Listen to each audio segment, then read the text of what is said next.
Hello, everyone, and welcome to TFYLP, Transformers for Your Listening Pleasure, episode number 273, recorded January 20th, 2018. I am your host, Deron Land, a.k.a. Weird Wolf. Along with me this evening is Jim Black. Hello. Hello. Sounding good and loud tonight. That's a good thing. That's an odd complaint. That's not, no. Usually your audio level is like really low and nobody can hear I know. you. Yes. Usually you're like, what? Speak up. Check your mic. Eh? like the RCA dog, you know, standing in front of the megaphone. Also with us is Headmaster Don. Everybody.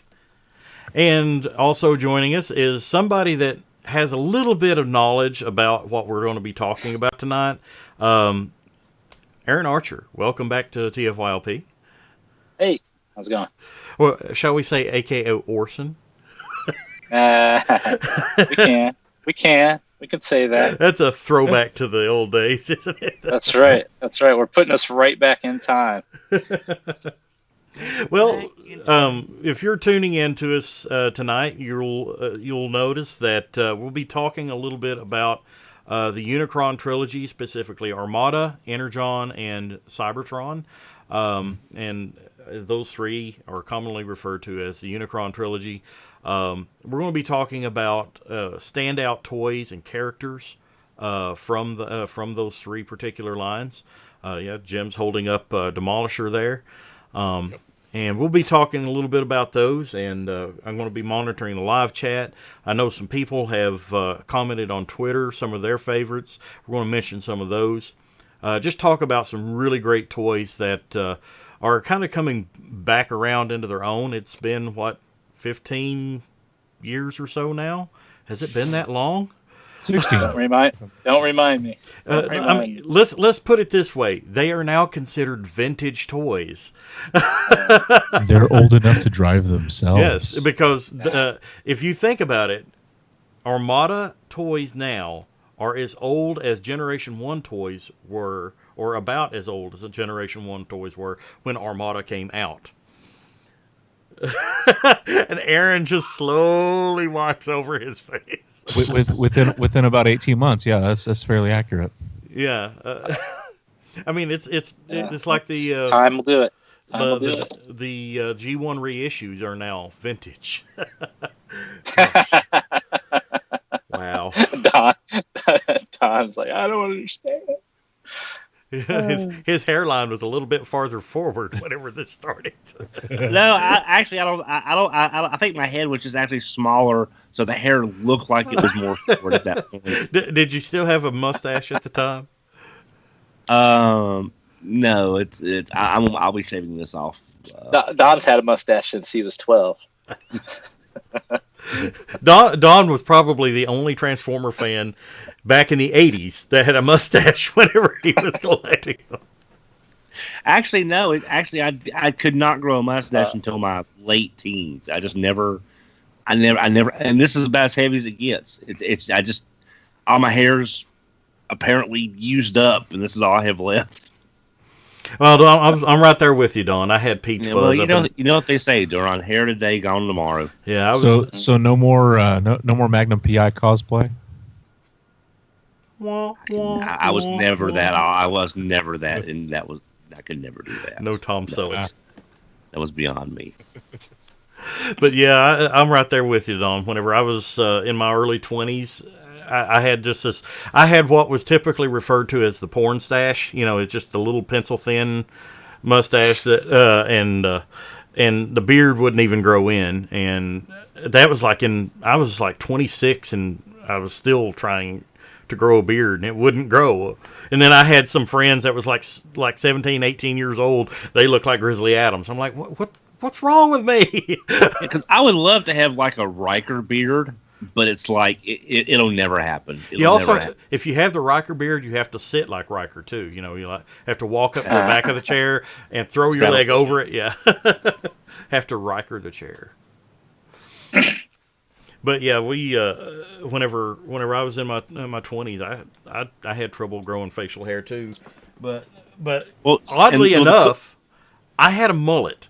I had a spiked mullet. And when I got my first job, my boss said, you're going to have to you're going to have to cut that thing off. And I'm like, but no, I've been growing this since I was like 10th grade, you know. And so I went ahead and cut it off, and I went to the extreme and went with a buzz cut. And I had a buzz cut up until I worked for Pepsi Cola, and then I just shaved it off. And I've been like that ever since. And the good thing is, though, when Sergio starts shaving, we'll be able to walk him through everything, too. Poor Sergio. Yeah, Sergio, I know you're probably listening to this or watching this later, and knowing that you could have been here tonight, you should have been here tonight. You knew about this a week ago, but no, you had to date with a girl. With a girl. You could have been talking about toys, man. With Aaron Archer. I was looking forward to it, Sergio. Yes. Sergio, you have disappointed Aaron Archer. For shame. For shame, sir. Good day. Have a good day and good night. But you know, let's move on to our topic of Transformers tonight. That's why we are here. This is Transformers for your listening pleasure. So we actually talk about toys and the cartoons and comics and whatever else comes to our mind related to the subject. So I was thinking earlier this week, you know, I don't know why, but here recently I've been kind of on a mini-con kick. You know, I didn't have any more because I'd sold off, you know, all that era of my collection. And, you know, I love Micromasters, and mini-cons are like the modern-day equivalent of Micromasters.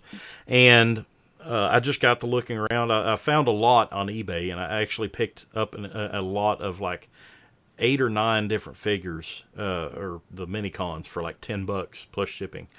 And I'm like, this is great. And one of them was the Street Speed team, which is like my favorite. Those mini-cons had like the best. I think that was the Street Speed team. Is the little race cars, the sports cars. I know one of them was called Oval, green, orange, and blue. Mm-hmm. Yes. I love those guys. Spiral, oval, and backtrack, I believe. Yes, yeah. One of them had like had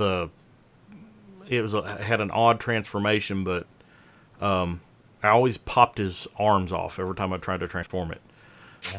But I liked it anyway. And then there's another one that was in it, Deep Dive, I think was the mini-con name. And I wanted it specifically because it reminds me of the GoBot Dive. Oh, yeah. That brings a question. There's also another one in the Requiem Blaster. It turns into a rocket. Was there ever a did you ever go back and look at like GoBots for inspiration, or did it just happenstance that some of them had similar alt modes?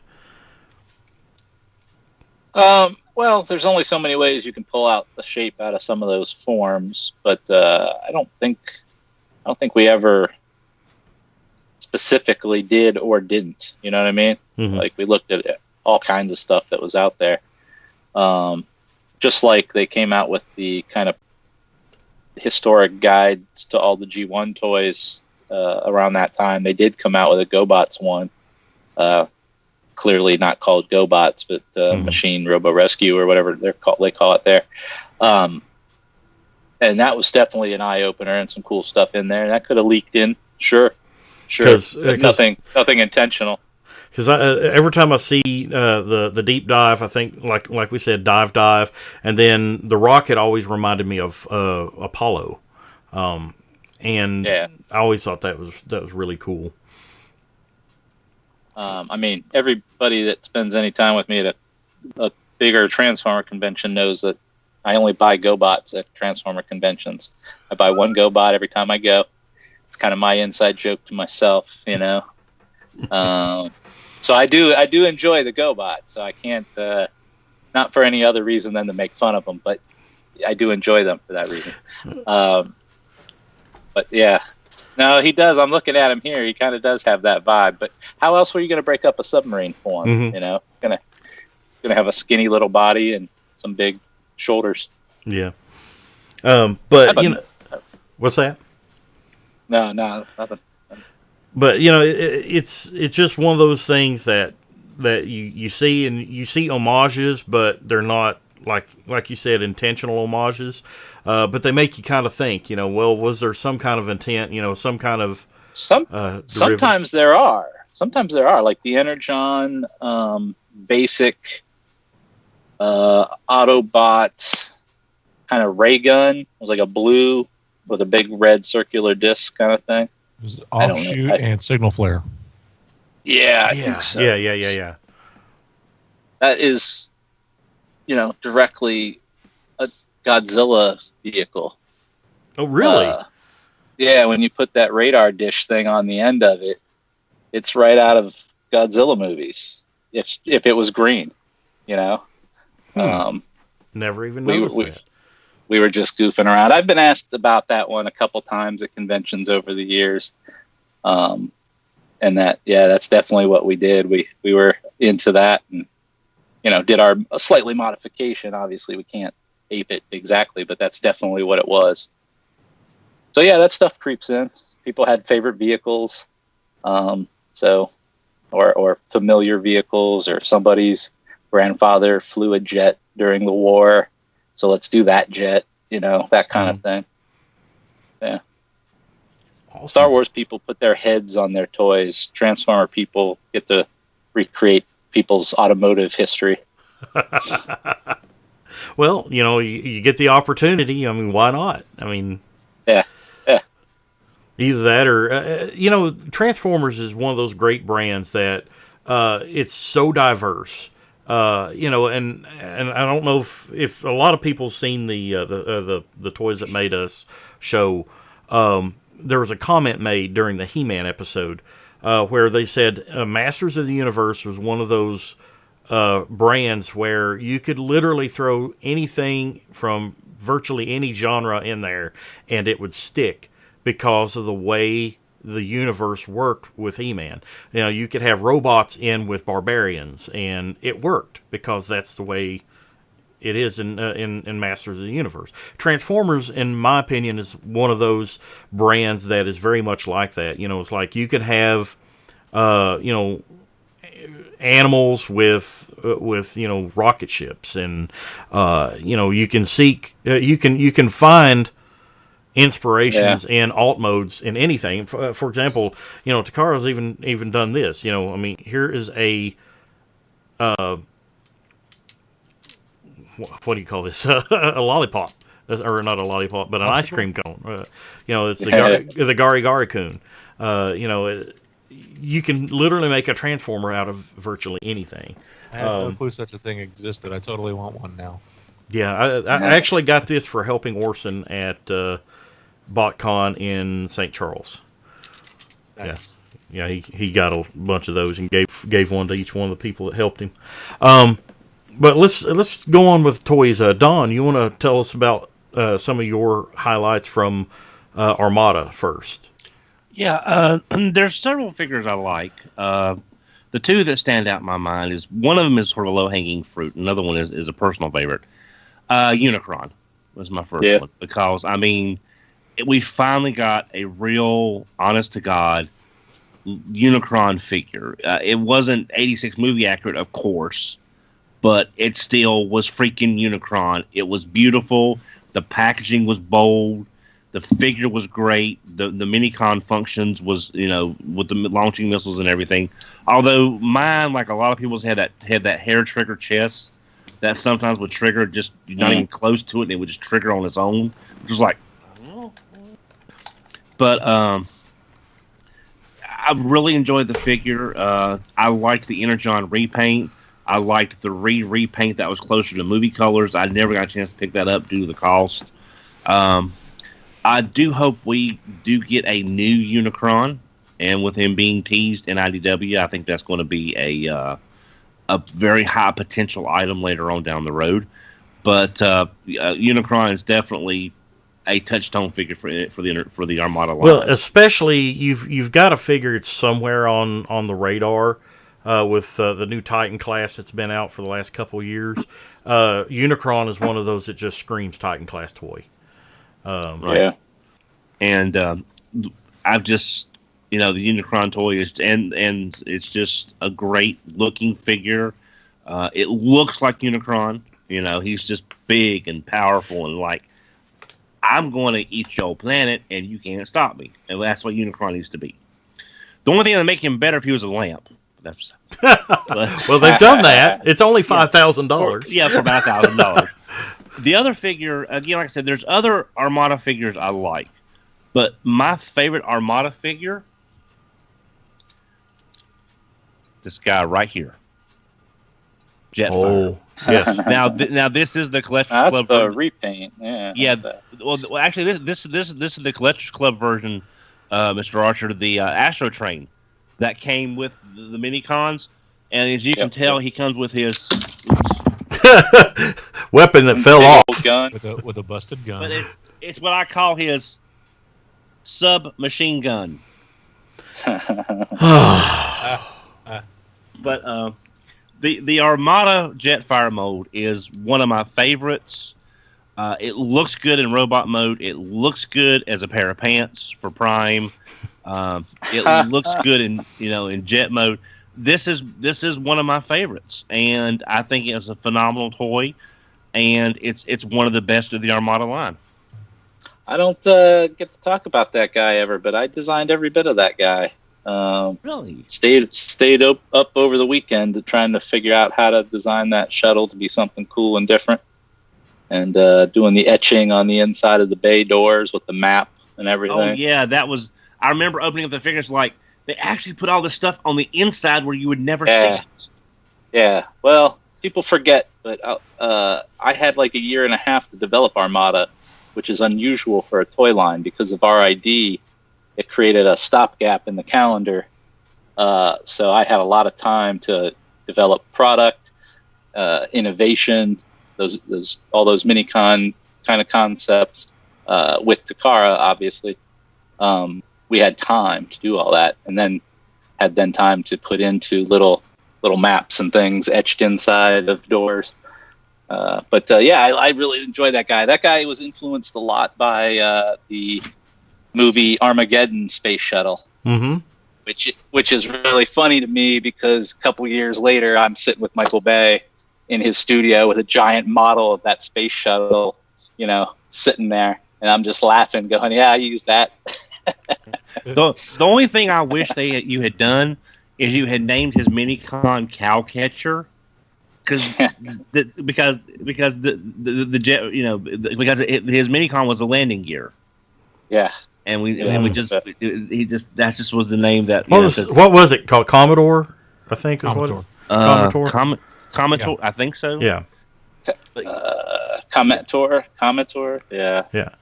I always wish. One question about the Jetfire design, though, as you were going through the process, with figuring out what the electronics would be in the gun, did you have any other ideas as far as ways to activate the sound as opposed to the ultimately the tail fin? I don't think we did. That was largely a Takara innovation. They wanted to set it up right and have. If you have an early version of that item that has sound effects and voice, so if it counts down 3, 2, 1, that's a rare item. Right. That is an innovation that Hasbro does not own, and then we got called on that. You can't actually put voice and sound effects in a accessory for a product without paying this particular inventor. So it got changed somewhere along the line where it's just all sound effects.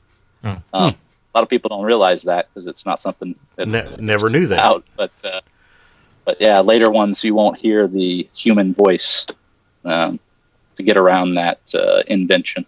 Now you can't have them in an accessory. Can you? Actually, you can't. You can have them in. Yeah, a you figure? can have it in an accessory. Yeah, that's that guy's innovation, in an accessory held by the figure. Goes back to G.I. Joe or something. But it becomes part of the figure. Yeah. Well, what if it's actually built into the figure? That makes it different, though, doesn't it? We're getting into legal stuff. Toy copyright semantics. Yeah. But Either way, I if you just have know one that that counts was, down, it's rare. I just know that's one thing that's in some instances people have mentioned about. It's like they'd be going through their garage and all of a sudden one of their totes would start beeping at them and counting down. Oh, that one went off. It still goes off on me every time I moved my office for years. That thing would go off, and you don't know where it is. It would just start count 3, 2, 1.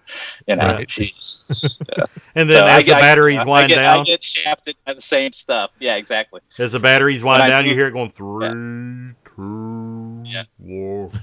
Yeah, there were a handful of toys when I moved that they were sound affecting the whole way across to Ohio. It's like, is that it's a lot worse if the cat bumps something in the middle of the night and you hear it. Oh, that's scary. Like the voice of some demon out in the darkness. No, it's just Jetfire. The thing starts counting down. You're thinking, is that my Jetfire, or is that someone watching Power Rangers in space? It's the inventor looking for his royalties. But funny story about Armada Jetfire. I was so excited for that particular toy. I was watching the message boards. It was TFW 2005. I was watching the message boards, and someone in Lexington, Kentucky, had spotted one in one of the targets up there. And I'm like, ooh! And I just happened to be off that day, and I had nothing else more pressing to do. So I literally got up from the computer, got dressed, got in the car, and drove straight to Target. Which was at that time was about a 35 mile drive, just to pick up Armada Jetfire, and then turn around and drive back home. And I'm like, but I opened it before I even left the parking lot. I think I can do you one better. I live 10 miles where KB Toys used to have their online distribution center, literally less than 10 miles away. Mm-hmm. They had Armada Unicron went up on a Wednesday or Thursday. First place online anywhere to have it. $49.99 and free shipping. So I ordered it. They used DHL. It went south 2 hours, north 2 hours, and then back to my post office. And the post office wound up delivering it. It took a week for that Unicron to travel less than 10 miles. And I could never get a real person at the KB warehouse saying, if you look outside your door, you can see me waving. I'll come get the figure. And no one ever picked up the phone. So I literally had to wait a week for a toy to come less than 10 miles. I'd have placed the order and then driven down there. Say, hey, here's the screenshot. They didn't have local pickup. Local pickup, yeah. Yeah, because the website said no local pickup under the help section. That's stupid. Well, I think the furthest I ever drove for a single toy, and again was an Armada toy, was Unicron. I've told this story several times on the show, but I found out, again, I believe it was through the message boards, that they were hitting local Walmarts. So I called local Walmarts. This was around 9 or 10 o'clock at night. And I was hitting each store as they were stocking. And there was a store in Winchester, Kentucky, that said that they had them. Not receiving data. That's weird. Now it's back. Hopefully we're still streaming. The stream stopped for some reason. I don't know why. But where was I? The store in Winchester said that they had them. I asked for the figure specifically. I said it'll be in a large box and everything, and it's a large toy. Yeah, we got it. So I drove. It was around midnight. I drove 40 miles over to town, and they did not have them. They said, "Oh, we thought you meant this toy," and it was nothing like what I had described. So I called another Walmart from that parking lot and went to another store another 30 to 45 miles away from that, and they had them. So I wound up doing a round trip of well over 100 miles just to get an Armada Unicron at about 1 o'clock in the morning. I had to get it. I had to get it like then, right then. And it was worth every mile. Yes, right? it was. Yes, it was. I mean, come on. Who didn't have Vince DiCola playing in the background when they were opening the box? Well, that's what was fun about that one, was that, it was nice to get back to that character that we did not assume would ever get made. But Armada took off so well that it was like, we need something big. So that's what we pitched, and it just worked out. So we were lucky that it was that Armada, all those shows were on a Japanese 52 episode schedule, which meant you really needed a lot of up and down and cycles to hit, which meant you could plan for really big events, like something like a Unicron. Most shows you wouldn't know. There's not enough build up or anything. Yeah, well, we'll do 13 episodes, and so you really just do the core cast and stuff. We were able to organically plan that show out really methodically with toy release and character release for both markets, and how much, airtime and everything they got. It's also a testament to some character development. I know Armada Starscream had some of the best character development around that time. He was, I'd say, arguably the most popular character. Wouldn't you think? For the Armada toy line? For a while there, yeah, he definitely had a following. It was, yeah. But his character. Some of these characters when we remade them, it's tough to, if you had to pinpoint something special about Jetfire. There's a few things, but there's nothing overt other than the design, color, name. I say all this respectfully. I'm sure I could get debated my ass off, but on these fronts. But someone like Starscream has such a defined role. It's kind of like he's the Lancelot. He's the second in command that's gonna always after the role. And that's just always his thing. So designing his toys were easier and more fun in a way because he was always that character. Mm-hmm. He did not deviate really. So Jim, I know you held up Demolisher a while ago. Is he? I take it he's one of your favorites from that time frame. Well, not necessarily one of my favorites. He just happened to be within arm's reach as I was sitting here trying to sort everything on the desk. I don't know how well the webcam's actually picking it up, but I've got quite a bit here. Like, Energon Prime, Energon Hotshot and Inferno in pants and shirt mode, Armada Megatron, Pants just and various shirt ones mode from the trilogy. I love that. As far as a favorite, and this is going to sound a little weird. Everything Armada you say is Tidal weird. Wave. Mm-hmm. For several reasons. One, you got the 3 separate ships in the Dark Fleet that are themselves their own standalone toys. Then they combine into the larger battle cruiser. But then I figured something that isn't an actual technical mode. Dude's got a claw mode. I thought that was a documented mode, actually. Where the claw?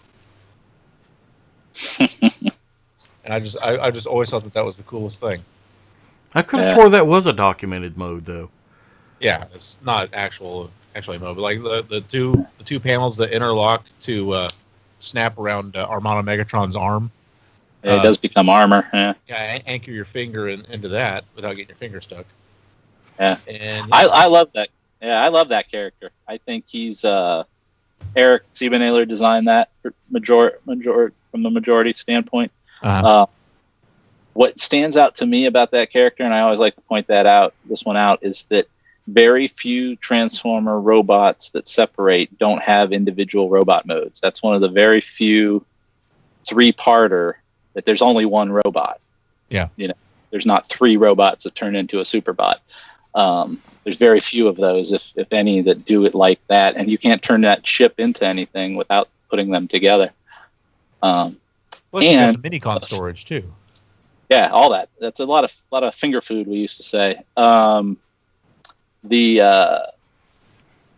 the rare examples of a color that we had to change late in the game, from the purple that you might have seen on the TV show to what the toy was. We needed more variety, and the purple was something that was requested to be changed, and that was one of the very few changes I had in that whole line from management, and it was a good change. It made sense.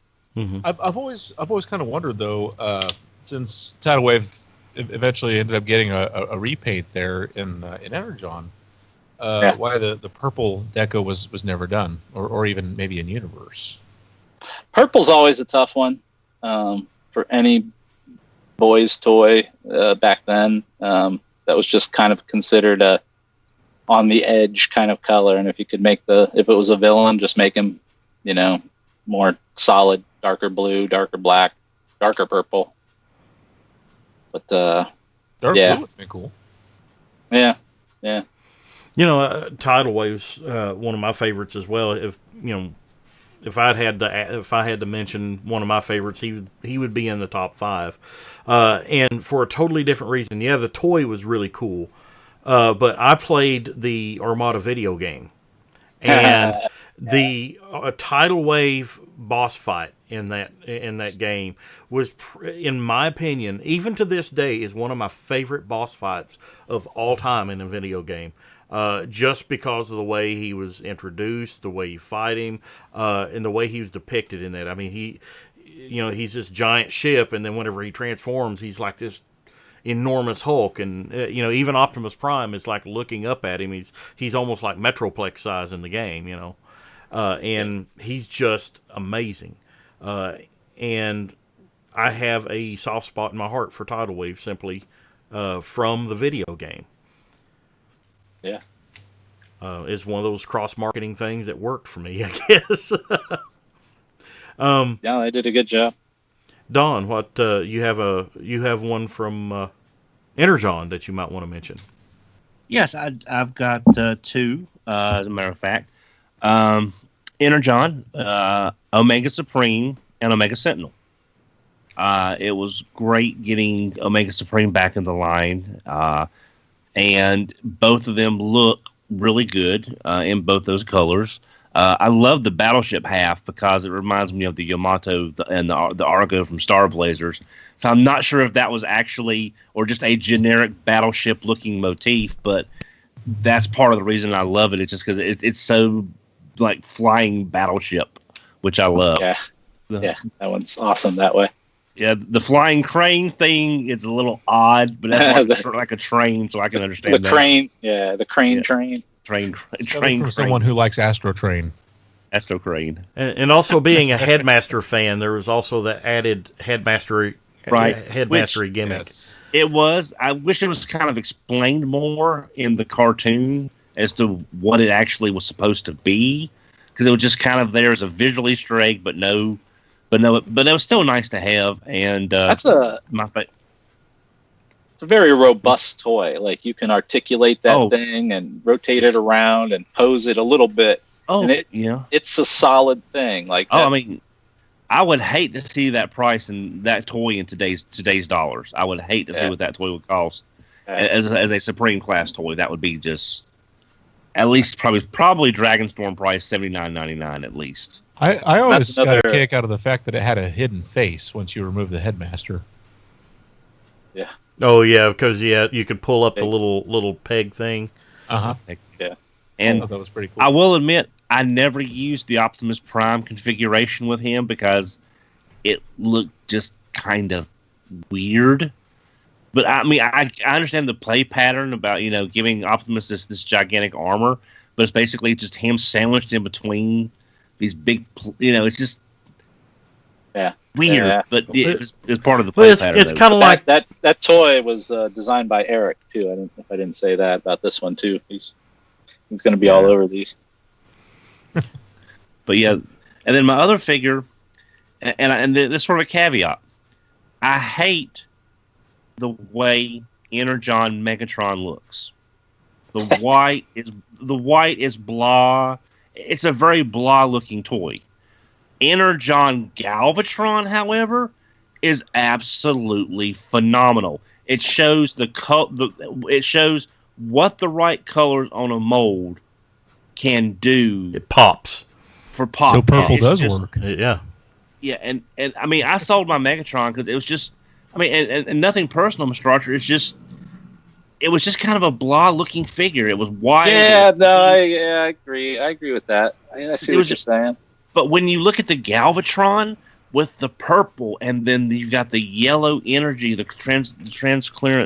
translucent yellow, and it just looks like it just like you Looks like said, a Power Ranger toy to me. well, but it pop. I mean, it literally. No, Just I hear you. popped. Yeah, that first colorway isn't very good. I'll admit it. I'll admit that it's not a good villain color. Like maybe if the blue was black or something. I don't know what I was doing there because I definitely did the colors for that one. Well, you were probably trying to go for the white, the whole without going for like a silver on that. I mean, it looked, it just. Well, in our mind, it was a transition because this is goofy and no one ever followed through on this, so it's like just talk. But we probably were like, well, in at the end of Armada, he's Galvatron, so when he goes back to Megatron, he's got to be a little more white because he turned white, or something. We probably had some goofy thing in our head that made no sense, but at the time made sense. But I agree with you, Don. Color is way better. We totally went on to Energon without mentioning another favorite of mine from Armada. And whenever you mentioned Energon version of him, it made me think Armada Megatron. Absolutely dig that mold. That was, and it was one of the first releases, if I'm not mistaken, in Armada. Yeah. And whenever it came out, it just had like all the bells and whistles. I mean, I wish it had a little more, I think, knee articulation, but just the overall toy had that badass look. Yeah. And then he had the goofy antlers, but they worked. They looked imposing on him, and they fit. Yeah, I'm on the record clearly at many shows saying that's the favorite character I designed and probably the most not. I'm proud of a lot of things that we did over the years, but when you're hands-on, that one's probably one of my favorites. And I put antlers on all my Megatrons. If you go back to the Dragon Megatron in Beast Wars, it had dragon antlers. You did that one too? Yeah. Oh, didn't know that. I go way back. I did Transmetals 2. They weren't my products, but they were my images that they then took over and worked on. But I wasn't directly working with Takara at that time, although I had met them back at that time. So, when I transitioned to the product line, they actually had already known me from my work and all of that. So that was another reason I got the job, so to speak. Because one of the best things I like. The Megatron's not my favorite toy, but I love the Mega Zarak version that you did for BotCon. I love that color scheme on the Mega Zarak. Mm-hmm. But the thing about Megatron from Armada is when I was at BotCon and we had our goodie bags and we were watching the first episode, and then you get David Kay and you get Gary Chalk and they're back and they're doing their lines, and the room just erupted when you hear "Stand Down, Megatron," and it's Gary freaking Chalk doing it, Optimus Prime, and then you got David Kay doing his man. It's like greatest thing ever. So that time when Dawn geeked out. Oh wait, we were just like, like the all whole the time. room was just because you got the voices with the characters and just wow. that was one of the best moments is when we first heard those two voices on the series. That was just so awesome. But yeah, the Mega Zarek is my favorite coloration of that Armada Megatron toy. Yeah, that's the one I have displayed in my office. No, Armada Megatron was iconic enough to have even gotten an update just out of nowhere over a decade later, in Combiner Wars. Yeah. Which is kind of weird. I mean, it works, but it's like, you just weren't expecting like here's your IDW Tank Megatron, here's Armada Megatron in the same case wave. It's like, what? Yeah, I think that release was a little bit. One killed the other because, it's like you got two different Megatrons on the shelf at the same time from the same mold. Yeah, and everybody's going to go for the G1 Megatron unless you're like Sergio's age and when this was their G1, so they'd probably be more inclined to get Armada Megatron. Well, I think it would have made a lot more sense if they had split up the releases and maybe made it either like a full case of G1 style Megatron and then maybe a wave or two later have either a full case or have a Armada Megatron mixed in with a case of there's whatever. They're still doing that to a degree, Duran, because Rodimus Unicronus has been found at retail in the United States. Oh, really? Which is the repaint of Rodimus Prime from Power of the Primes. So from what I understand, his repaint has already been found, and the toy itself, the first version, hasn't even hit all the stores yet. Wow. So it's like, huh? I just cringe, and I don't want to get too far off topic here, but I just cringe because I see already happening the exact same thing that's happened for so many years prior. The first wave of a new toy line is going to be very plentiful, but because they sell so well, and then later waves are going to be hard to find because stores restock with wave one. And everybody's already got wave one, and it pretty much killed the last night lines. Wave one was so overstocked. Wave 2 and 3 barely saw any release. Yeah, I had to buy crosshairs off eBay because I have not seen anything past wave 2 in the stores anywhere. I saw Scorn and Nitro Zeus. And that is the only things past wave 1 that I've seen in store. Well, the Walmart's got the PDQs with Steelbane, Drift, and Squeaks. So most Walmart's got those.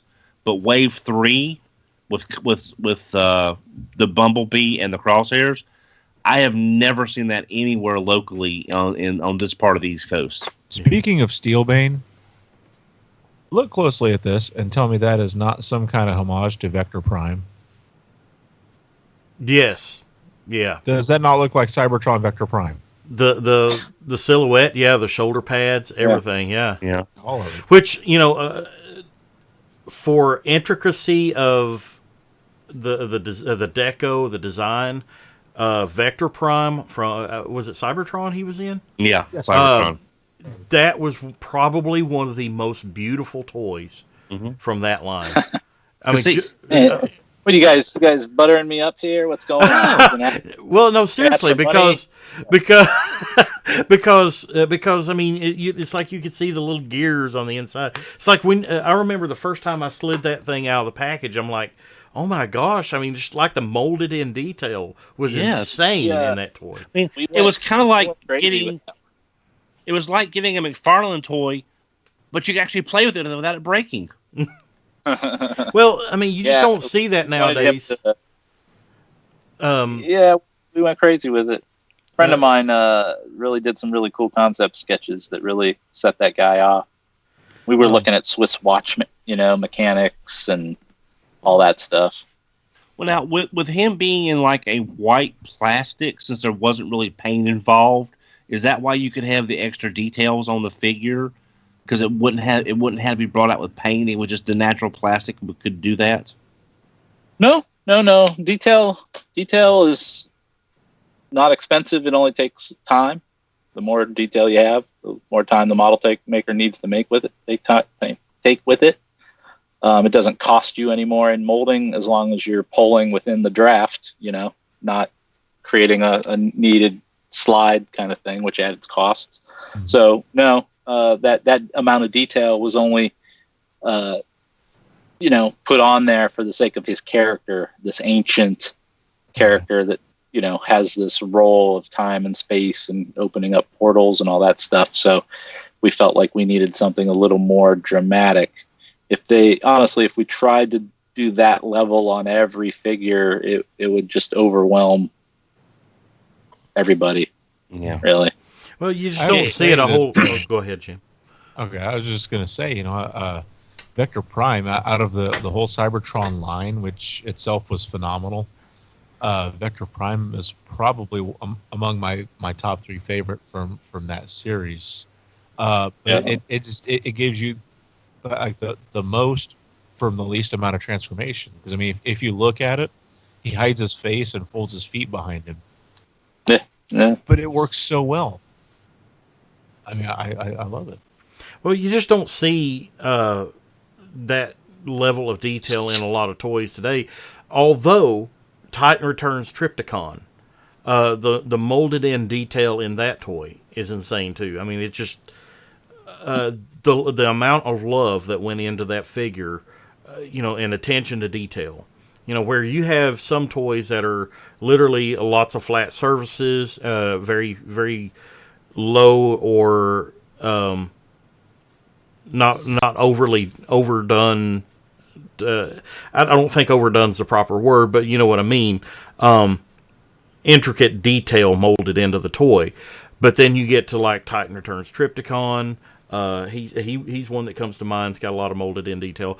And whenever I opened up the toy, that was one of the first things that came to my mind was Cybertron Vector Prime. Just the level. You hold the toy, you can feel the details. It's not just like flat plastic. And that was one of those things that was unique and very much appreciated in the line. I was really, the big part of what I really started to get into was the storyline too, and the idea of these missing 13, at the time it was still loose as to what that meant. So I took it seriously that we were creating a canonized version of one of those guys that didn't exist yet. So that was another factor as to why we might have overthought and over-detailed that character. We thought it significant that we were adding a member of the 13. Well, it worked. The only thing that I kind of don't like is, and this is just personal preference, if something has a lot of detail, like Vector Prime, but in some cases you really need paint to pull it out, and the paint budget isn't there, so you have all this wonderful detail, but you really can't see it unless you turn it a certain way and you look at it without like there being paint to pick out the details. But again, I know that's all in the budget and all that, Mr. Archer. I know that. It's just I love the sculpted details, but if there's no paint pulling it out, it's kind of sad. But that it can look unfinished at times. Yeah, sure. So you're not going to take, and it's not personal to me, man. I didn't set the budget, so it is how it ends up, and that's how it goes. You gave us so many great toys. I didn't want to think I was like trying to nitpick them half to death. It's just, and I'm not a big fan of that brown on Vector Prime in the end either. Really? I think I was going for some sort of bronze thing, and it just didn't look very good. Sorry, Don, I cut you off. Oh no, that's fine. Now the Alpha Trion version, the BotCon version of that for Alpha Trion, it's gorgeous. I love the way that Alpha Trion looks. Yeah. And I always like doing the guys with beards and old men and stuff, So he had a cool look because of that, too. Robo-beard. That was something, but even back in Generation 1, you see it in the cartoons, and you're like, why does a robot have a beard? Yeah, don't question it. Don't question it. Just don't think about it too much. Yeah. The more you put thought into that, you're only going to start unraveling things that you don't want to unravel. Yeah, but I mean, it's like if you have a toy of it though, and they omit the beard or omit the mustache, you're like, he looks naked. Put it back on. Yeah, more importantly, why don't more robots have beards? Yeah, what are the conditions that they want or don't want beards? Or more importantly, stashes. Well, it's like the Shatterglass Rodimus or the Rodimus Unicronus has got the mustache with the soul patch. You know, it's like he got to look. Whenever I see him, and how many people out there that's watching or listening have thought the same thing? Garth from Knight Rider. You know, he had that evil soul patch going on. Every time I see him, that's what I think. I think of Garth from Knight Rider. It took me a second. When you said Garth, I was thinking Wayne's World. I'm like, what? No. Yeah. It took me a second. That's funny. I don't care who you are. That's funny right there. We need a Transformer whose Minicon or Titan Master becomes its beard. Beard Masters. Yes. Best line ever. Give them time. Give them time. Beard Master Transformers, they've got the power to distinguish. Okay. So let's, we've covered some figures from each line. Let's just pick some other ones that really stand out to us individually. Aaron, is there a particular one from all three series that, besides Megatron, obviously, that really stands out to you? Yeah, I got so many. For me, it was always, and I don't know where Eric fell on this, but for me, it was always fun to do new forms or forms that hadn't been around much. So I'm going to rattle off 3 of them or 4 of them here. We did the Sharkticon, the Nemesis. We did the Snowcat. So we were doing crazy sci-fi things. We did that Unicron Deluxe spider tank thing. With the Minicons, we did some of the space stations and very unique forms that just you don't get a lot. You make a lot of cool sports cars and jets, but you don't always get to make a submarine. So I just think fondly of those. They're not the best toys in every case or necessarily remembered, but any chance that we got, I really enjoyed doing the Snowcat and the Sharkticon and stuff like that. I don't know where you guys felt. The Sharkticon. Oh, Slugslinger. That thing was a nightmare to transform, but visually awesome in both modes. I like the goofy ones, That's... But I have to say, the Snowcat that was recolored for KB, he had no paint. He was like a Halloween. He was black and orange. That was. It's like okay, guys, what's the budget for the Snowcat repaint for KB? Somebody speaks up. $5. $5. So that's. But I love that vehicle in G.I. Joe as a kid. Yeah. And so I was like, well, I'm just going to make it a Decepticon, and and that's that. I know you've been asked this a lot. Is there any, but I'm going to ask it again. Is there any particular reason why we have never seen any true Transformer versus G.I. Joe crossovers? Even though they're owned by the same company, we've never really seen any true crossovers. Like multi-packs, like a Starscream and a Cobra Commander or something other. It seems like a no-brainer. You see it at the Comic-Con exclusives, and the mentality that they have is they want them to be in scale.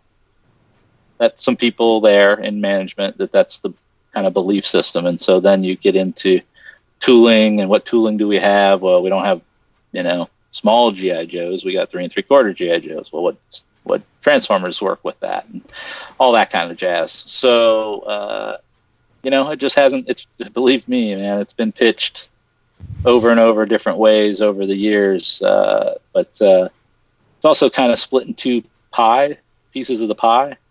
Hasbro makes all its G.I. Joe money, and it makes a portion of the Transformers money. You put them together, it'll make a portion of that pie, because it'll still have to work with Takara, so it kind of cuts your winnings in a way also.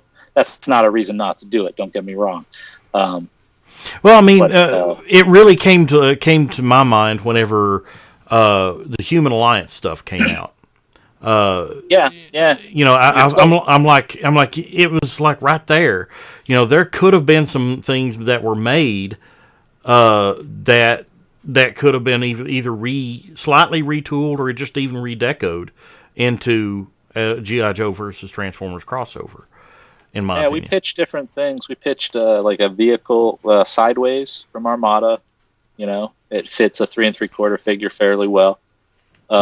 We pitched that, in a green and a military color and stuff with some other guys, and over the years, and just either that or make it orange and put out like a Marissa Fairborn that goes with it, and her and Retgar, there you go. or Afterburner. You know what's not really computing in my brain at the moment? Most things, Jim. He said that they want Transformers to be in scale. Yeah. Think about that one for a second. Take all the time you need. To the G.I. Joes, yeah. Yeah. When I was growing up, we didn't have scale, and we liked it that way. Right. Scale's tricky. I mean, you almost can't do it. Yeah. Anymore. Even with that the famous G1 scale chart that we've all seen that shows everybody in relation to everybody else, it's like, this is a good suggestion, but it usually doesn't get followed so it's like you still have these, like, Broadside being that much bigger than Devastator and so forth. Poor Bruticus. Yeah. Talus76 on the live chat brought up another point. I loved how Armada also introduced us to the Nemesis Prime character for the first time. Just vicious and a great figure. The Bendy Prime. Bendy Prime. Yeah, like officially as part of our canon. Yeah. Yeah. Well, I mean, we like Scourge from RID, and we said, let's do that again. Yep. Bendy Prime. I love that you guys call it that. That's funny. I mean, he had great articulation. You could do practically any pose you want. I mean, well, again, speaking to scale, purely if you're going on scale, then you're saying your biggest, coolest characters, usually your leaders, have to be at a higher price point artificially, because that item would be the bigger item.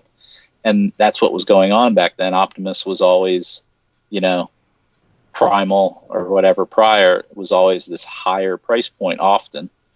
And we had to get back to a smaller price point in the mix, and that deluxe price point Optimus, man, we really did a lot with that guy. Well, I mean, it took all the things that was great about the cab from the Super Base Optimus Prime, and put it into a deluxe. And I've said before, the Super Base Optimus Prime, I love the cab. It's just that the trailer, the concept for the trailer was good. The execution was poor. Because I remember I was so excited for it whenever I first got it, but it just didn't work very well, especially on carpet. And the first time I ever tried it was on carpet, and it had like half transformed, and it disappointed me. But I was so enthralled by that by the cab and a small robot. It was beautiful.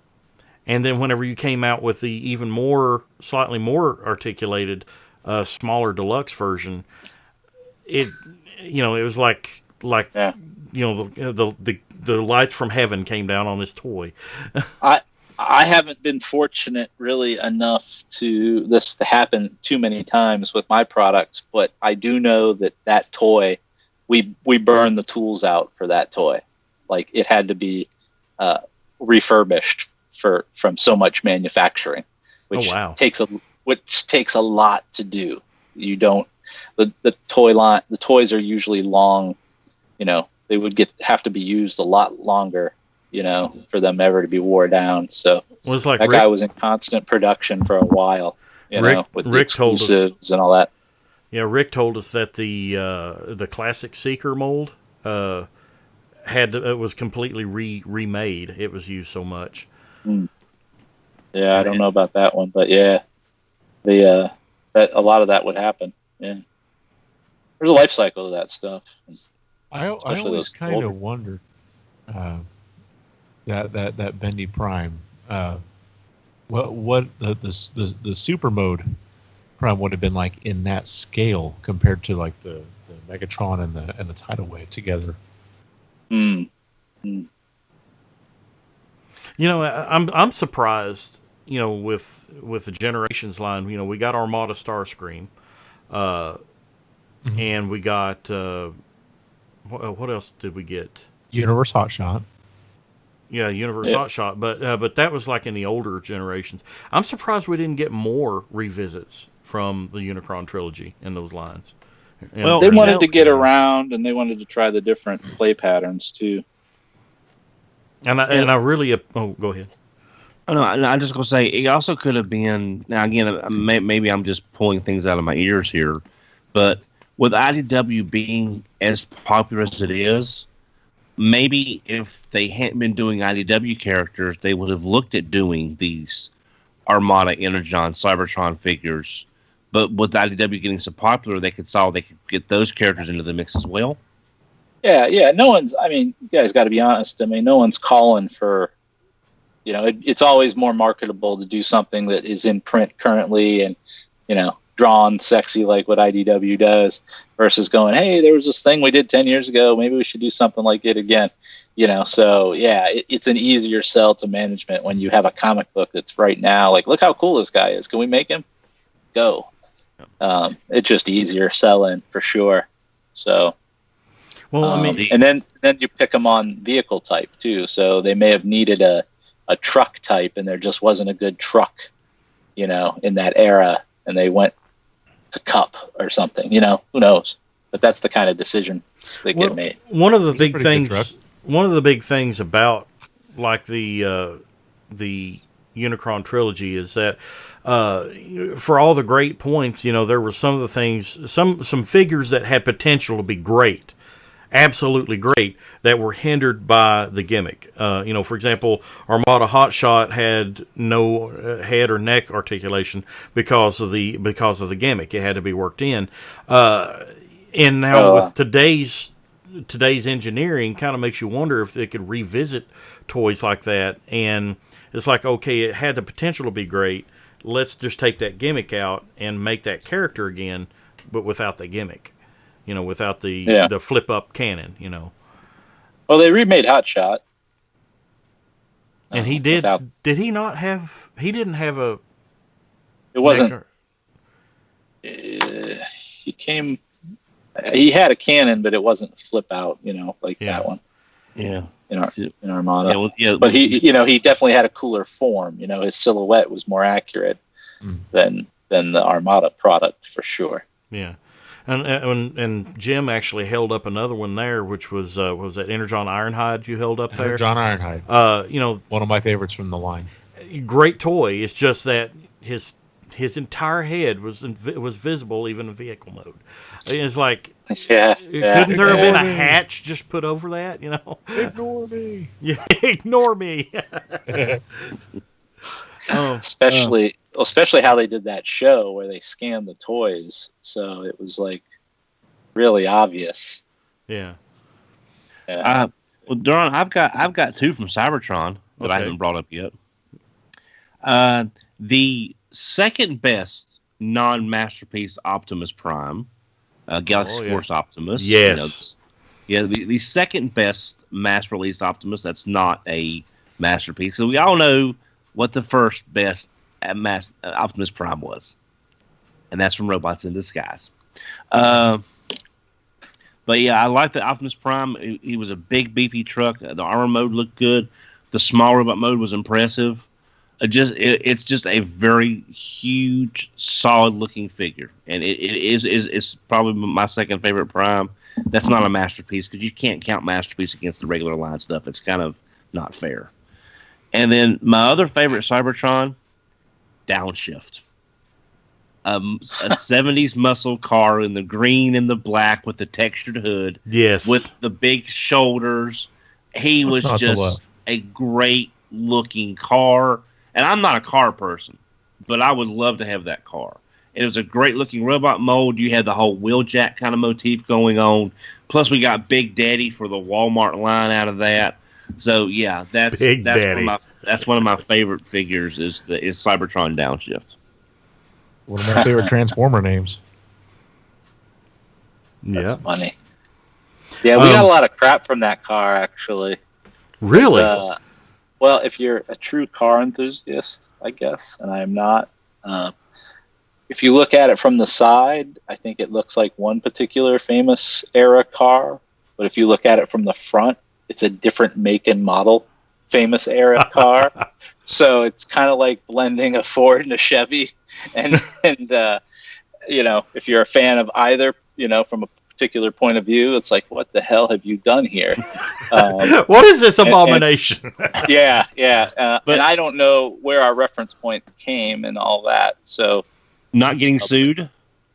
Well, yeah, that's why you mix and match all that stuff. But from a squinty point of view, from a vintage car collector, yeah, we kind of messed with their heads on that one. Well, there's one thing I wanted to ask Mr. Archer. I don't know if you know anything about this or not. At the end of Cybertron, they went back and made new footage for the U.S. show to make it all. Damn right we did. What was that whole interaction like? When they found out they wanted brand new animation? I'm just curious, being a fly on the wall. What was that like? Who found out?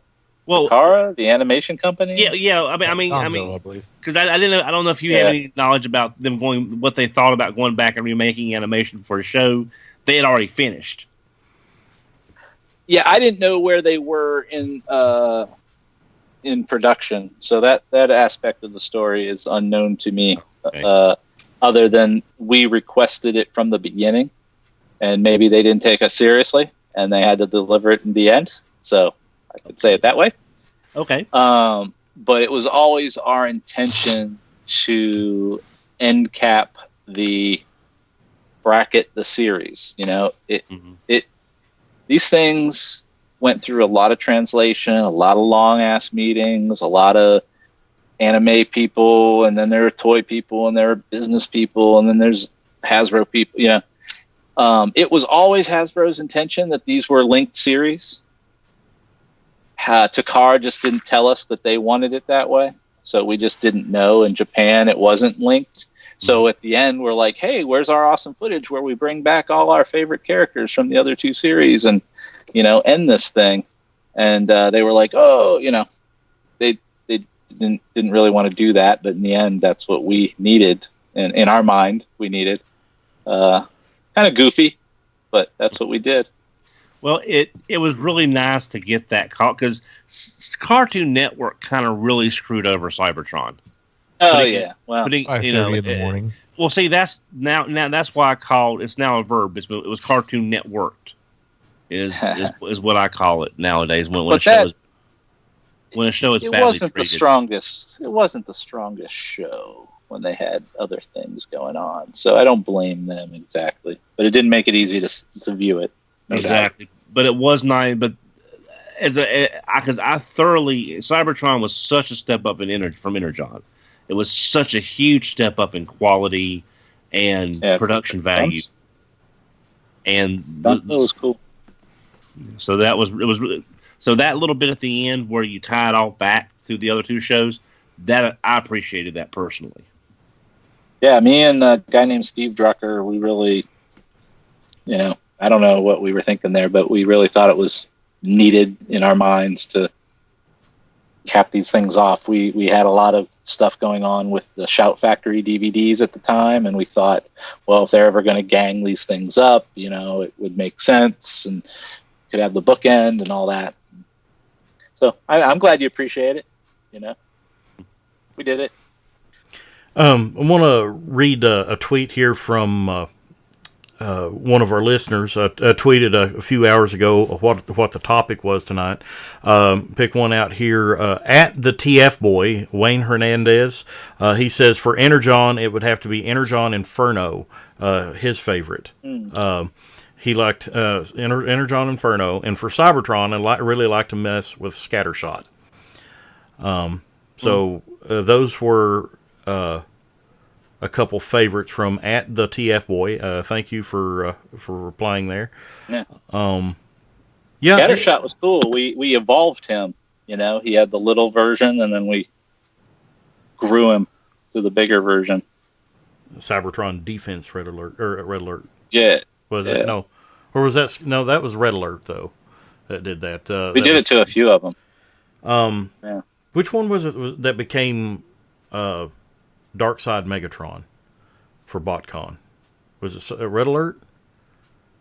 The Cybertron Defense Red Alert? Was that what it was? Yeah. It was Cybertron Defense Red Alert. But, yeah, Scattershot was pretty cool. Inferno, I really liked Inferno, the Energon Inferno that he mentioned. It was, it had been a while since we gotten, outside of Cybertron Optimus Prime, obviously.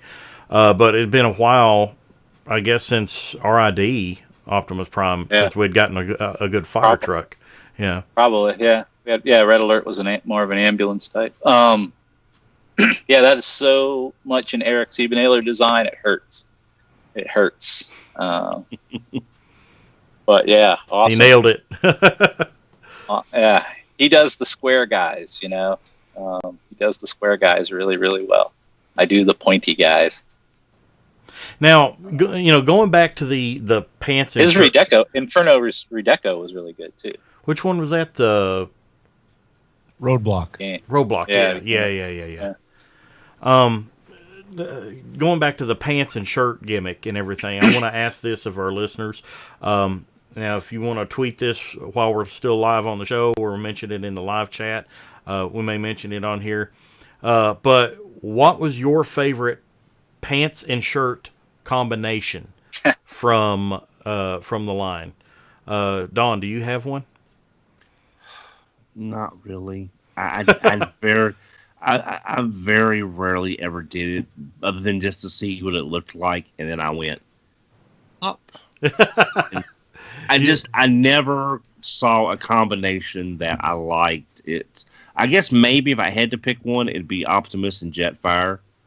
When he's in his Jet Optimus, I guess is the best looking setup. The rest of them were, I'm sorry, Mr. Archer, they just didn't look good as pants and shirts. I'm sorry. I really am. It's just they just did not do anything. I think I've come to the grips. It wasn't just you, Don. It wasn't just you. That was a line that dipped. I mean, a little bit at the beginning. After Armada, the package was black. That combo feature probably wasn't as cool as the Minicons. You got less in the package. So yeah, that was a weird time. Well, actually, I do have one. I just thought of this. The Kmart exclusive repaint. Checkpoint and Prowl. Of Rodimus and you Prowl. You stole mine. Yeah. I will say that was the best looking combination of the two. So I will say that. I have to say that. Oh, go ahead. We got the concept out of looking at some of that Gal Gaigar stuff that Takara had made. And we were really smitten with it, and they did some combos with what was Geki that Ryujin? video game? Wave. It was a video game. The guy turned into a train. It wasn't a transformer. It was a whole separate line. Oh. A big purple train that Web had a Diver. Web Diver. Yeah, Web Diver. It had some combining play. We were really enthused by what they were doing with that stuff, and we said, let's do that. And thought it would be cool to do the pants and shirts, because literally if you bought every deluxe in 2 modes and then plus redecos, there are hundreds of thousands of combinations that you can put together of those things. Which, if that was a successful play pattern, we'd still be doing that. Apparently no one did, so it was just a waste of time. It's like a callback to Landcross in the Multiforce. Yeah, a little bit. Well, but there was so much going on. It really wasn't even the primary focus, right? The Decepticons didn't do it. They didn't really do it enough in the show to make it worthwhile. So that was another thing that killed it. The show didn't really feature the gimmick as strongly as it they couldn't afford to do that much animation, right? So it couldn't display it in its full glory. So sometimes you plan better than you can execute. You know, that Rodimus was actually one of my favorites from that line too. I remember the very first thing we ever saw from that. There was some artwork. The package art was actually shown, I believe, maybe at a BotCon or something, or it got leaked or something other. The package art, and I saw that and I was super excited. And honestly, even though he didn't look a whole lot like Rodimus in his alt mode, that we all knew from Generation 1, he still was just a darn cool toy, in both modes. And I really, really liked that Energon Rodimus. It was nice to get the character back. Yeah. I always liked, trying to figure out the name, they were the Alter price point. There was like a construction off-road vehicle and a helicopter with the guns.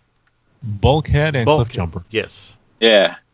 Or Beachcomber. As play patterns go, well, Beachcomber's a different one. Yeah, I didn't like that. That was a repaint of the Cliffjumper. But the that truck with the snowplow in the front of it, it's just kind of a cool form. Kind of a weird play pattern too, where you have that extra gear to put on. That stands out to me as a different type transformer that we did at the time. That was one of the best ones, though. Yeah, Eric did both those solidly. Totally, again, Eric characters. He worked on a tank in the military, so all his guys have giant guns and they're tough. The one thing I want to say, Mr. Archer, is you mentioned Brave a while ago, and Doran and I are big Brave fans. I asked this at one of the BotCons because I was really hoping at one point you would have brought either some of the molds over to use in Transformers, or you would have made new toys based on these concepts. And Dino Geist. Dino Geist. So, I mean, I'm just, and this is a tangent, I know. Yeah, no, I'll tell you. We did y'all ever look at the Brave line and say, we could use this mold, we could use that mold? They sent it all to us. We were still in Cincinnati. They sent every one of the police cars. They sent us the train that went on the, I still have the Captain Shark, man. Incidentally, they had all of it, right? And they sent it in the Gal Gaigar stuff, the green cement mixer, and all that stuff. And they sent it. And they're like, "Well, we're working with this TV station, and these are the things we're doing at the time, to really kickstart back into the vehicle thing, right?" And this is back in probably 2000, right? Late 2000. So Gal Gaigar would have just finished up. And we were really looking at our ID, going, okay, you have this stuff. Let's add some higher price points for us. And we were going to try to redeco that Gal Gaigar stuff. And it was so tied up licensing rights with that TV network. With the Sunrise. The wanted it to be separate, so that it could never be brought back together. So we just never had access to those things at that point forward. So really, that's what it was, Don. So all we could do was look at that stuff and go, how could we do something like that? Right. That made me wonder something. You shared a picture, I believe it was on Instagram here recently, of your room, and I spotted the Captain Shark, and it made me think the Energon Sharkticon. Was there ever any attempt or intention to redeco that into Captain Shark.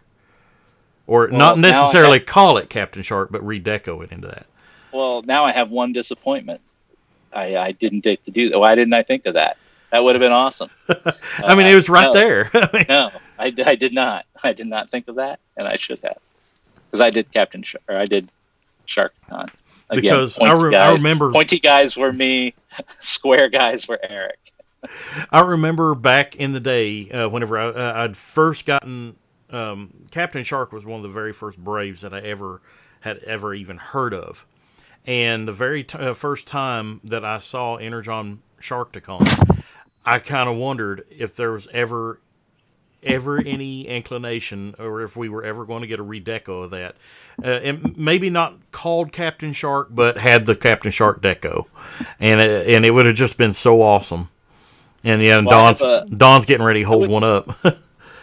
Yeah, I love that stuff. I was fond of bringing him out to my designers as an example of like bringing personality to, some Transformer heads are very generic. They're just faces wearing goofy helmets, right? They're not really iconic. Or like the combiner heads are just square, yeah. Yeah, so Captain Shark, I don't really, I didn't watch those shows, but I definitely know the type of character he is just by the way he looks. So I always used to pull him out. Oh, man, I would love to have been able to do those kind of missiles, Don. Just turn that thing and it just... Yeah. Oh, yeah, you lose all your... It's a classic Japanese trope. Lose your parts immediately so they can go up in value. And they all go down the heat vent. That's right. That's right. And just for the audio listeners, I want to help Captain Shark. He has firing 1, 2, 3, 4, 5, 6, 7, 8, 9, 10, 11, 12, 16, 17, 18. He has 18 firing missiles. I think they're no bigger than a Tic Tac. And I think the only other one that came close to that was the Dreadwind and Smoke Jumper, or Starscream and BP. Yeah.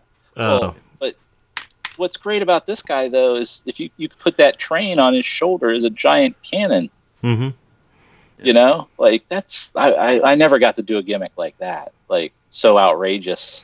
Might Gain, the entire gimmick with Might Gain, where he was a train and then he had that spaceship that he combined with and everything to make Great Might Gain.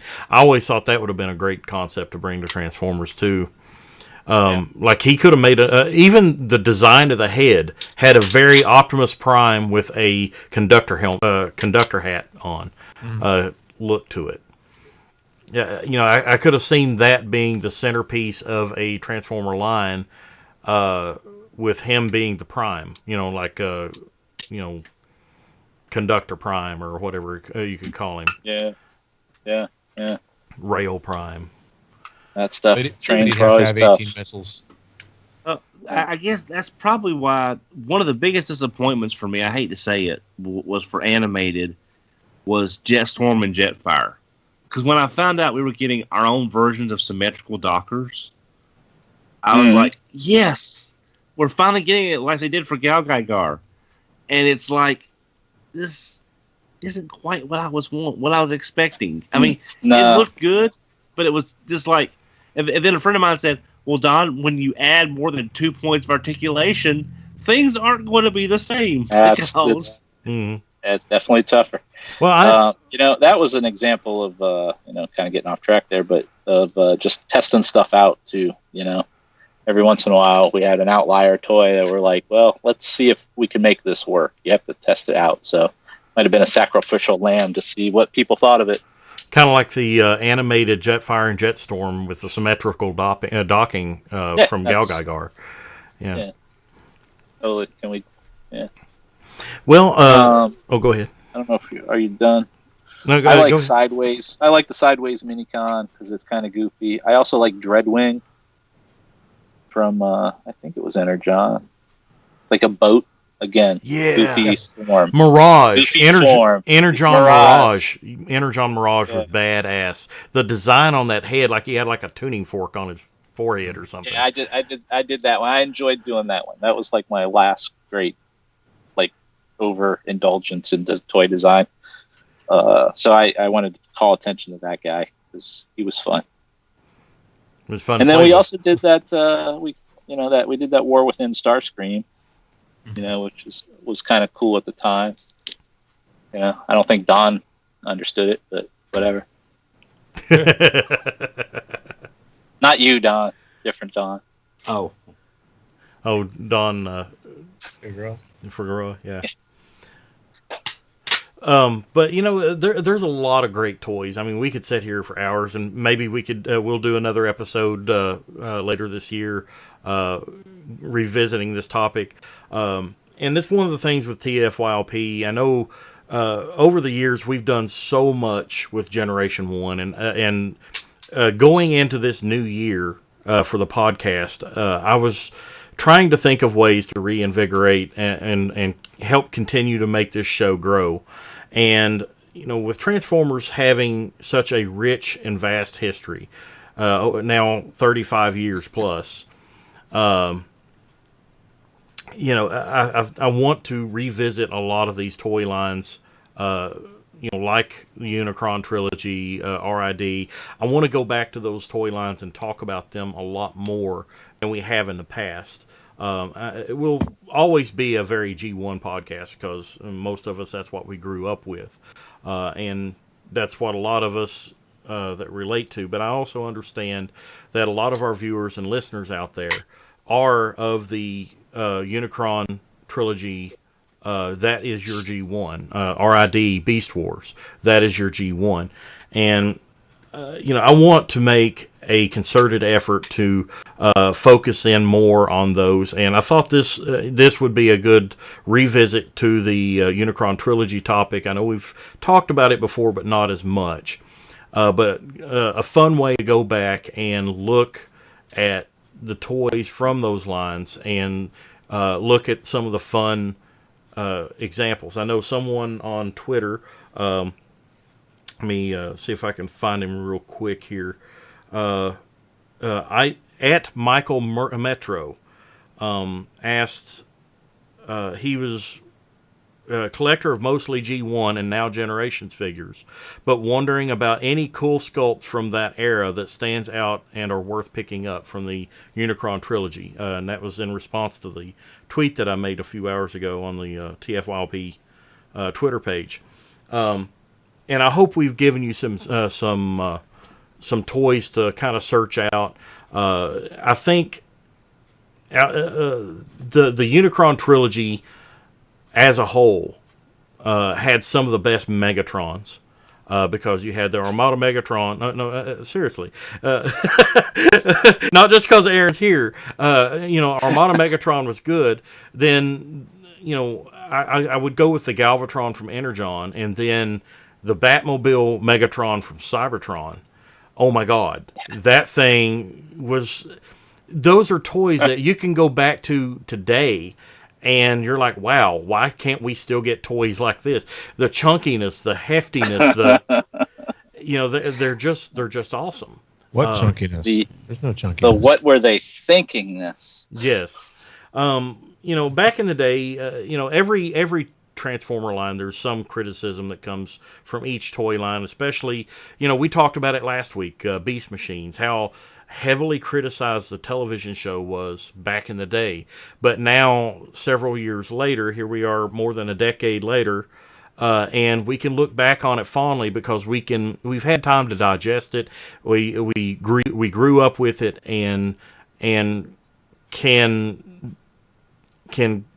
understand the concepts that was introduced in the television show, see where they were going with the toys, and appreciate that line now. And if you had said that 15, 20 years ago, whenever that toy line was out, a lot of people's like, man, this Beast Machines is crazy. Let's go back to cars and trucks. And I was one of them. I openly admit that. I liked Beast Machines. It was okay. But I longed for the day for the cars and the trucks to come back. And then along come RID and Armada and Energon and Cybertron. I was happy as all get out. And I was longing for the day for G1 to make a return. And I was satiated with the G1 reissues. And then we had the new toys with the Unicron Trilogy.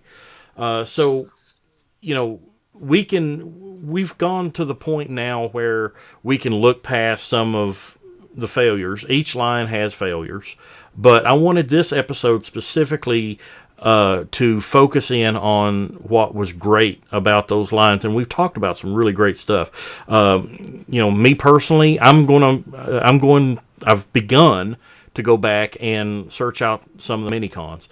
I know some of the mini-cons are like insanely hard to get, especially if you get into the Micron Legend exclusives, like the Galaxy Force DVDs and exclusives and super rare stuff. There's people out there that have been collecting mini-cons for years, and literally they don't have them all.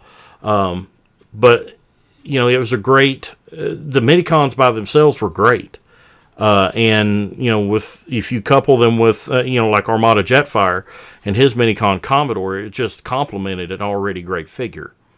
And then you have the awesome names like Leader One, homaging the GoBot from way back when. Or Sparkplug, a character name from Generation 1 that looked like Bumblebee in robot mode, but turned into a teeny little Lambo. Who couldn't love that? Corona Sparkplug, who was named after a Mexican beer. Corona Sparkplug. But named after a Mexican beer. I never thought of it like that. It all seemed smart at the time. But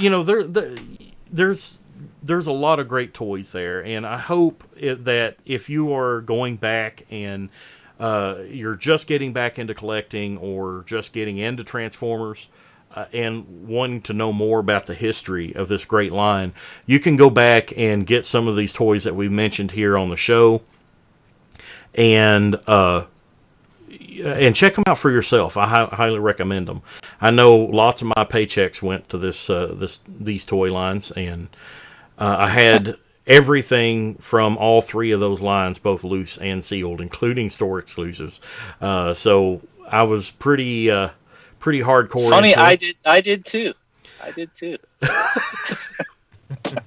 You also made a lot of money off of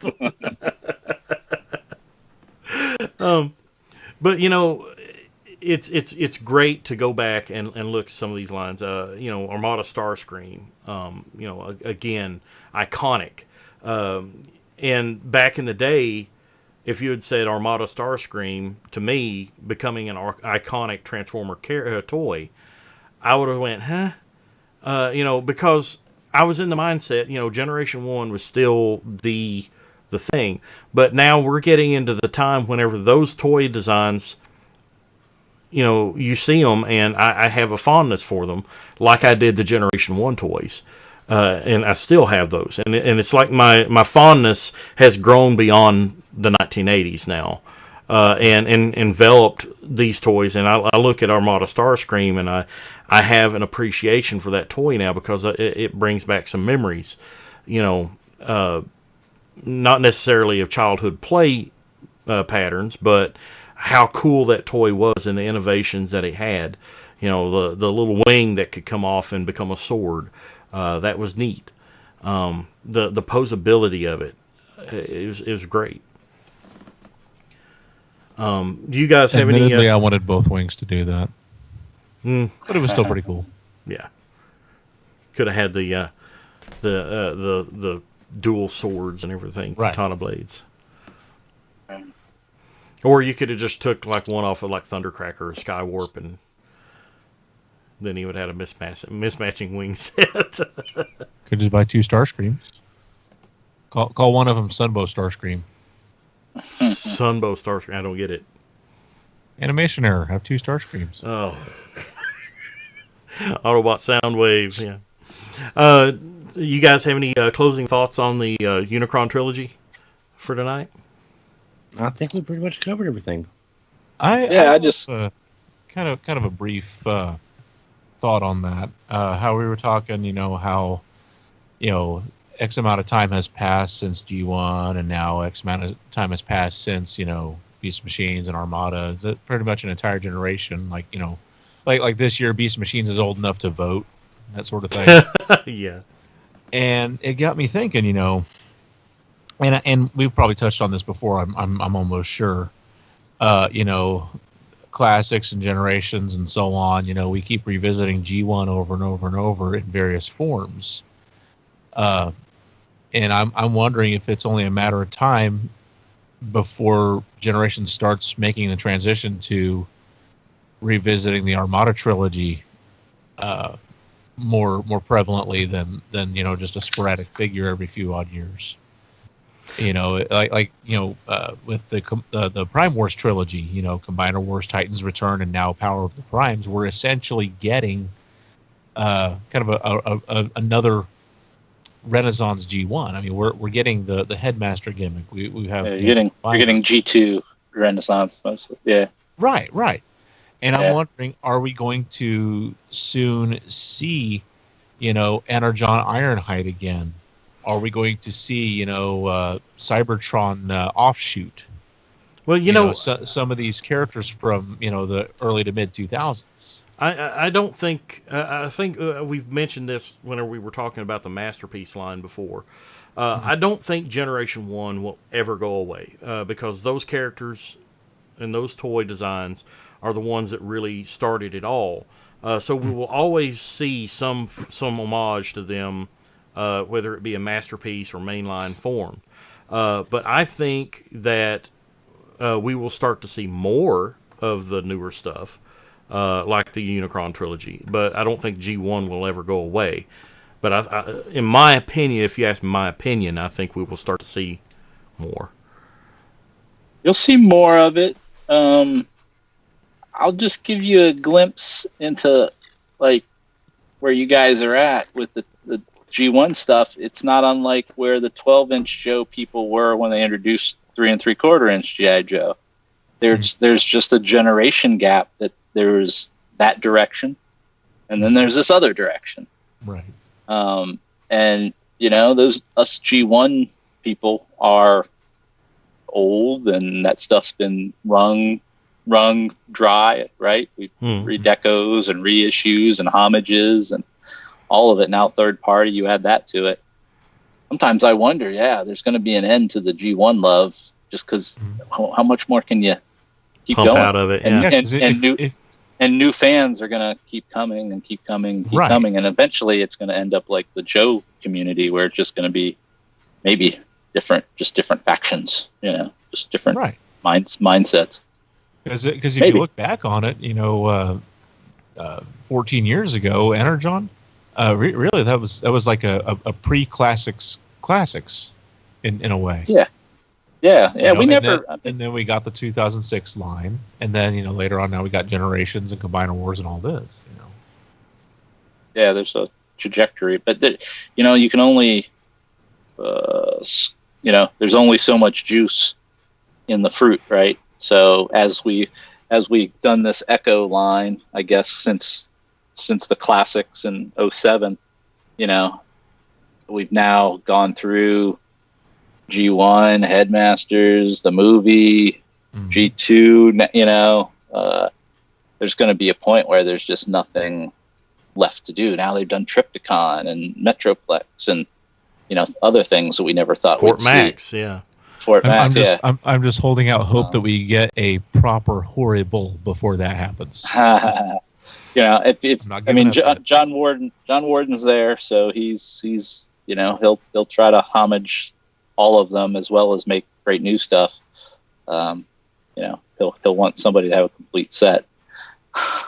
But that's what happens, right? There's something new that changes and something new. There's also something that can be said too about, let's be honest. Don is painfully aware of this, that we're all getting older, and eventually, us G1ers, we're going to die off. We're going to be old and decrepit. And, hey, speak for yourself. I got always regenerations reissues left to use. he'll be sitting there and wondering how many Transformers he can hang off of his walker as he's walking up to the register. How many Transformers it takes to make a walker.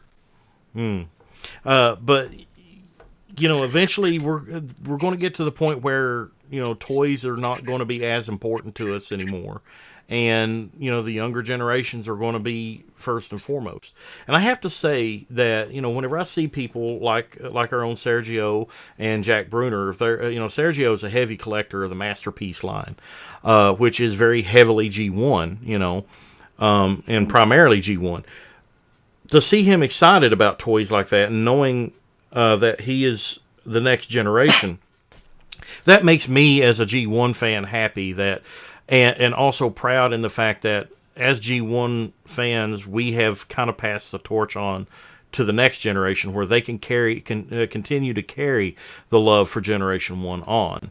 But I think of it as they add to the pool. The pool just keeps getting bigger and new flavors or whatever. That's probably a bad analogy. But, everyone just keeps adding to this world. I mean, it's like the original Joe fans. I know there's some that never really latched on to Real American Hero and everything, but I'm sure there's some that did. That's like, hey, G.I. Joe is going a different direction. The original Joes, the 12-inch Joes, are not going to go away. They'll always be here, but here's some new Joes.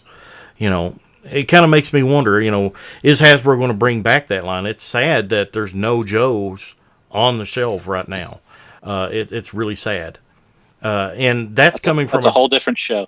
Yeah, that's coming from a Transformer fan. I want to see G.I. Joe succeed because I don't want to see Transformers to ever get to that point. Again. Well, again, because after G2, but it almost died. But I really, I want to see, I guess from our standpoint, as Transformer collectors, it's a sister fanhood. So I would like to see it succeed and see some new Joes come out with new cool designs and maybe new concepts. And who knows, maybe, take a Transformers versus G.I. Joe thing and reinvigorate the line, give it a new concept. Here's new Joes, and maybe not necessarily have Transformers that we are aware that we know, just like having all new Transformers. Like this is a new Optimus Prime with new Joes. I don't know, just ideas thrown out there. But you could tell the same story of the Wreckers embedded with an American, a force of soldiers. They're just doing a different situation. Yeah. I'd buy it. Yeah. I'd buy that for $1. Yeah. But we've talked about some great things tonight, and I really hope you guys have had some good insight and enjoyed the show. As always, if you enjoy what we do here on TFYLP, check us out on Patreon at patreon.com/TFYLP. Helps us keep the server bills paid, and if we need any upgrades like microphones and everything, helps us continue to do that. So the more people that does the Patreon, it helps us out and helps us continue, because quite frankly, doing a podcast is expensive. We don't make any money per se off of it. It just it's a passion, a labor of love, a labor of passion, and it is very costly at times.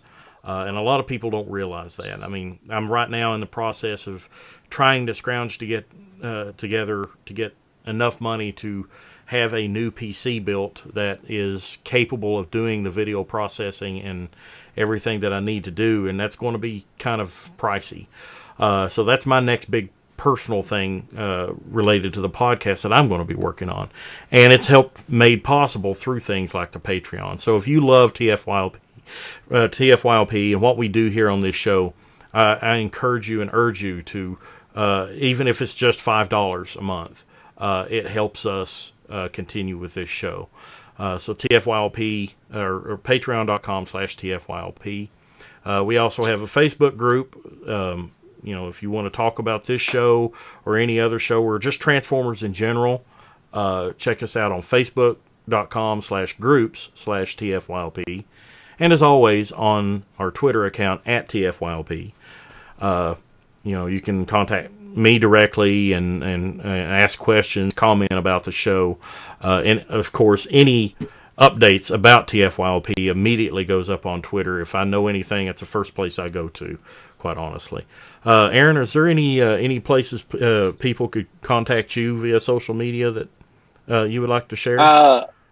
I use Archer Monster I have Aaron Archer Art and /Archer Monster at Facebook, and my Instagram. I put up new stuff. You can find me at the handle Archer Monster almost everywhere, social media wise. Awesome. I know. And check out that documentary, The Toys That Made Us. Yes, he's quite prevalent on there. And thank you for the Jar Jar Binks. I got some really sassy comments. Yeah, definitely worth binge watching. Yes. I cannot wait for the Transformer episode. And it's March or May, or April or May, I guess, when it comes out. And might I add, oh my God, that chair. It's still getting so much attention. So much attention. Finally saw that thing. Ooh. It's like you're watching the show and you see listening to the woman, and then it's like I was watching, and then my head just automatically went. And I'm like, is that a naked woman? People don't want to call what I do art, but that chair's sitting there. So there you go. That's art. That's art. Aaron, as always, thank you so much for joining us again tonight. It's always a pleasure. Really good talking to you guys. Absolutely. Don, good seeing you. Thank you, man. See you again too, sir. Thank you, everybody. We'll see you next time on TFYLP. Good night, everybody. Good night. Night.